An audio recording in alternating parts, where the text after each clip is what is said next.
குமாரனை உடையவன் ஜீவனை உடையவன், தேவனுடைய குமாரன் இல்லாதவன் ஜீவன் இல்லாதவன். 1 யோவான் 5:12.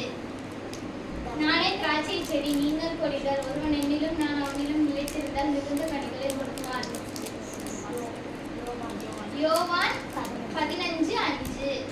தானமுள்ள ஆத்மாவை கர்த்தர் திருப்தியாக்கி பசியுள்ள ஆத்மாவை நன்மையினால் நிரப்புகிறார். சங்கீதம் 107:8. ஆகையால் மேகம் போன்ற இத்தனை திரளான சாட்சிகள் நம்மை சூழ்ந்து கொண்டிருக்க பாரமான அவற்றை நம்மை சுற்றி நெருங்கி இருக்கிற பாவத்தையும் தள்ளிவிட்டு விசுவாசத்தை துவக்குகிறவரும் முடிக்கிறவருமாய் இருக்கிற இயேசுவை நோக்கி நமக்கு நியமித்திருக்கிற ஓட்டத்திலே பொறுமையோட ஓடப்படுவோம். எபிரேயர் 12:1. தேவனாலே கூடாத காரியம் ஒன்றும் இல்லை. லூக்கா 1:3. உனக்கு நன்மை செய்ய திராணி இருக்கும்போது அதை செய்யத்தக்கவர்களுக்கு செய்யாமல் இராதே. நீதிமொழிகள் 3:27. நீ விசுவாசித்தாலாகும், விசுவாசிக்கிறவனுக்கு எல்லாம் கூடும். மார்க் 9:23. நிறைவானது வரும்போது குறைவானது ஒழிந்து போம். 1 கொரிந்தியர் 13:10.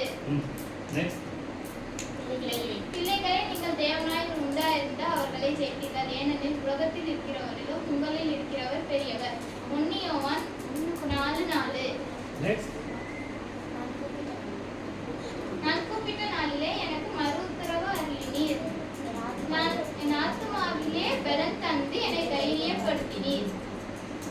சங்கீதம் 138:3. அவர் உங்களை விசாரிக்கிறானபடியால் உங்கள் கவலைகளை எல்லாம் அவர் மேல் வைத்து விடுங்கள். 1 பேதுரு 5:7.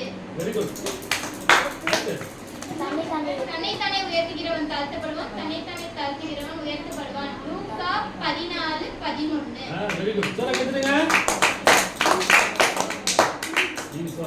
விசுவாசித்தாலாகும், விசுவாசிக்கிறவனுக்கு எல்லாம் கூடும். 6:9:23.